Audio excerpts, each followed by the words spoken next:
bom celebrar aquilo que nos trouxe aqui hoje. Em primeiro lugar, a glória e a honra de Deus, do Senhor. Nós estamos aqui primeiro por causa da dignidade dele. Ele é digno de receber adoração, louvor, e é isso que nos traz aqui em primeiro lugar, não é verdade? E quando a gente pensa em Natal, esse momento de celebrar o nascimento de Jesus, um dos perigos que nós temos é achar que Jesus começou com o nascimento. É muito comum as pessoas pensarem isso, porque na nossa vida, não é, nós começamos a existir quando nascemos, né? Quando somos fecundados e depois nascemos, e aí começa a nossa contagem, não é, de vida. E nesse mundo natural que nós fazemos parte, que conta a vida a partir do nascimento, e os anos vão sendo somados ali, quando olhamos para esse evento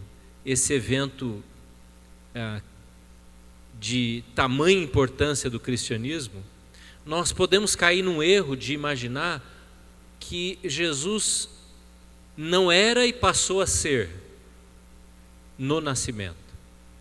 E nessa noite eu quero rapidamente ver com vocês, olhando um pouquinho para o Antigo Testamento. Depois o pastor Paulo vai falar sobre o Novo Testamento e a conclusão da história. Vamos ter uma meditação breve aqui, dividida em duas partes. E o meu objetivo é que a gente olhe para o Antigo Testamento hoje e a gente seja lembrado pelo Antigo Testamento, a gente seja relembrado que Jesus sempre foi, e não passou a ser no momento do nascimento. Isso é muito importante, porque se uma pessoa não tiver essa compreensão, o cristianismo se torna igual a qualquer outra religião. Você entendeu bem o que eu disse? Será que eu disse claramente para você? Se nós não entendermos, lembrarmos e concluirmos que Jesus sempre foi e não passou a ser quando nasceu, sempre existiu, nós vamos colocar o cristianismo em pé de igualdade, em igualdade a qualquer outra religião. Por exemplo, o islamismo diz que Maomé é o grande profeta, e no cristianismo Maomé é mais importante, no islamismo, mais importante que Jesus, como profeta que recebeu a revelação última, porque ele veio depois de Jesus, né? 600 anos depois de Jesus, mais ou menos. Então, Jesus teve uma revelação e Maomé teve outra, superior, completa, a final, a última. Mas ele nasceu e ele viveu e ele morreu. E para muitas pessoas Jesus também nasceu, morreu, viveu e morreu. E quem sabe ele teve uma subida aos céus, né? Aqueles que leem o livro de Atos, quando Jesus vai para o céu, tudo bem, né? Tá bom, aceitamos isso. Mas nasceu, não era, passou a ser no nascimento, e isso faz o cristianismo uma coisa comum. A maravilha da mensagem do Natal é que Jesus, que sempre existiu como Deus que é, Ele é Deus, sempre existiu, Ele passa a habitar na terra. Essa é a mensagem do Natal. Por um tempo Ele vem e habita conosco, e o Verbo se fez carne. Então, rapidamente, o tempo é curto, mas aonde é que a gente vê isso no Antigo Testamento? Bem, o primeiro versículo é Gênesis. No Gênesis você já vê a declaração de Jesus, que Ele era e que Ele viria habitar entre nós. Você lembra qual foi? Você pode abrir a sua Bíblia comigo lá em Gênesis, no capítulo 3. Qual foi a promessa que Deus fez a Adão quando do pecado, quando ele desobedece?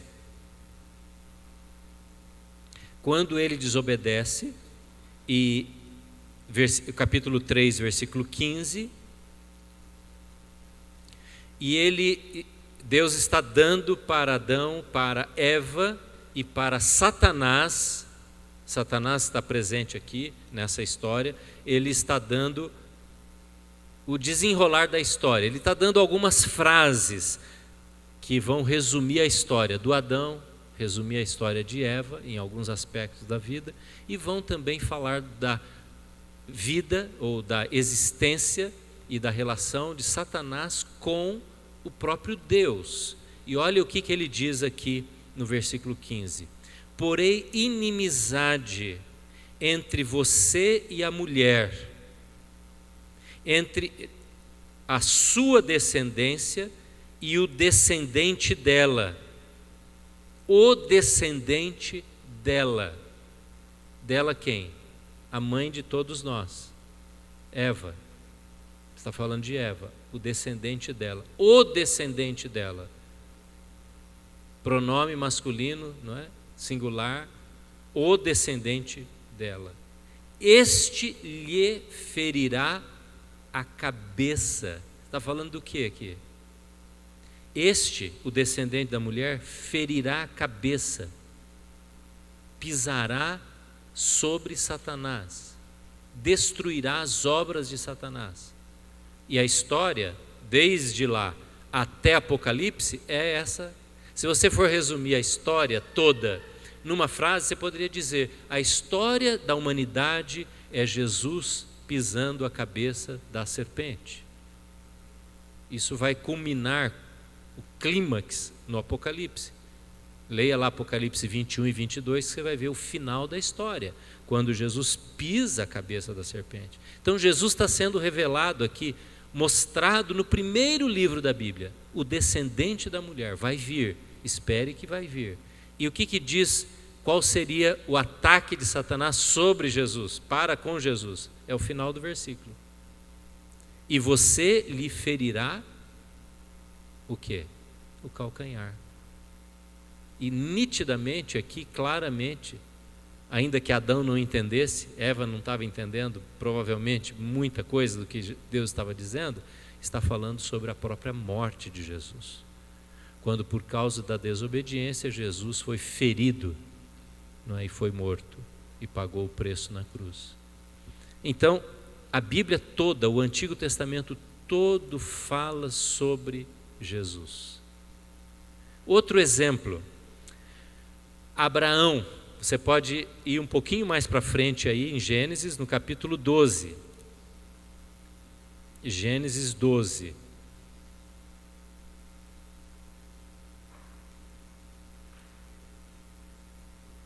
Gênesis 12 é quando Abraão, um grande servo de Deus, um homem, pai da nação de Israel, né, o patriarca.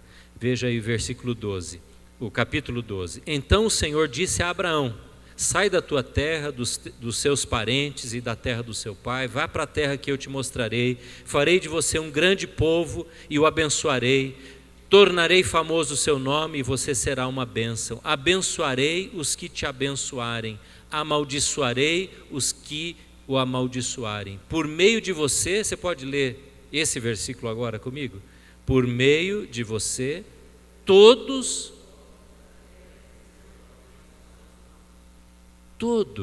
os povos, todas as famílias, em algumas Bíblias usa essa expressão, famílias, nações, etnias. Deus está dizendo para Abraão: Abraão, o meu plano para você não é apenas você ser o pai de uma nação chamada Israel. E ele acabou sendo o pai de duas nações, né?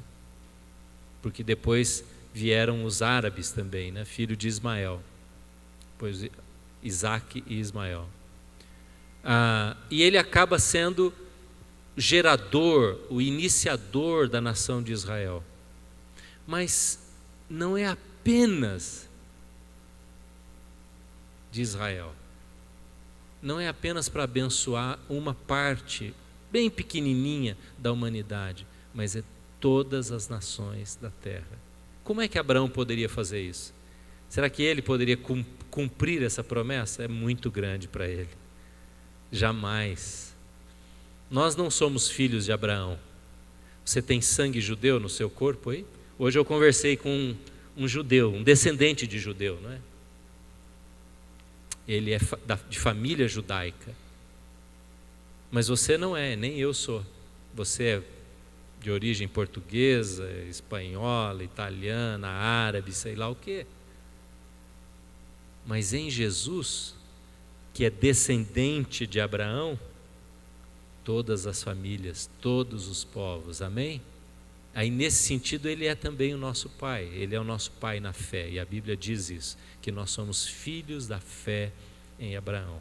Agora olha para Isaías, vá lá para Isaías, 700 anos antes de Cristo nascer, 700 anos, Isaías dá algumas profecias, são chamadas profecias messiânicas. Capítulo 7, versículo 14.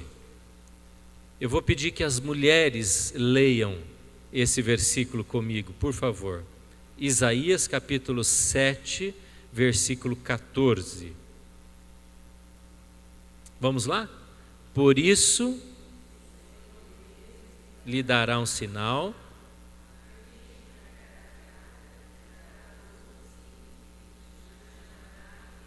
Setecentos anos antes, o profeta está recebendo uma revelação de Deus, que Jesus iria nascer, não da obra da relação sexual de um homem com uma mulher, mas seria uma intervenção divina na história, no corpo de uma mulher.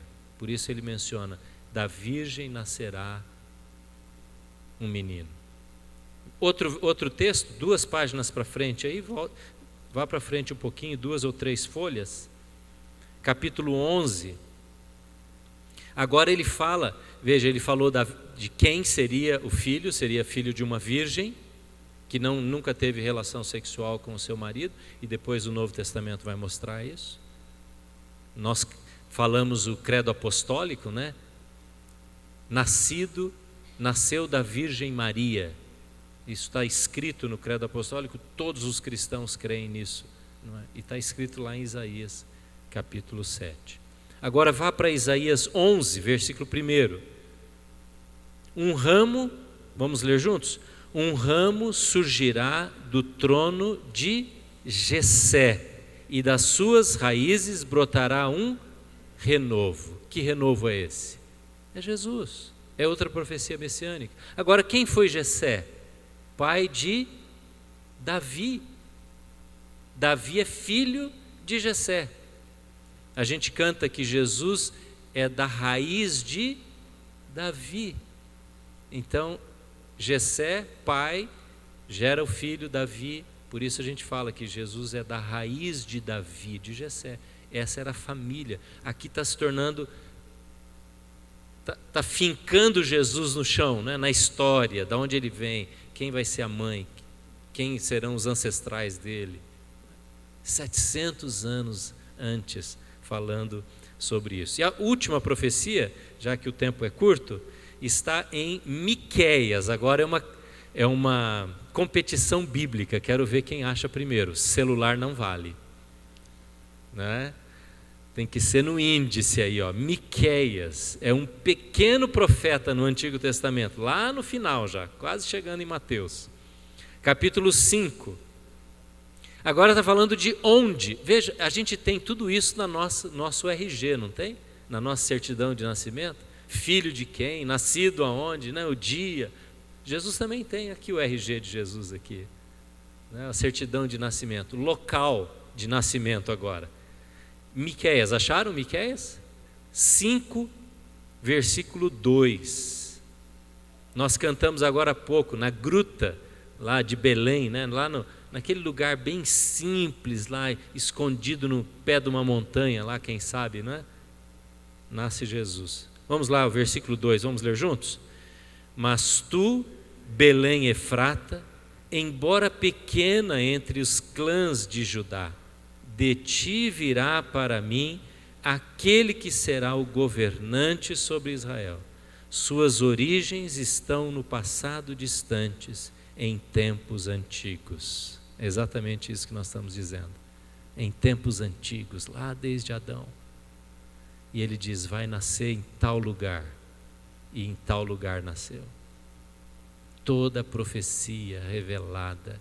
Esse é o Jesus que nós adoramos nessa noite. E, irmãos, deixa eu concluir só dizendo uma coisa.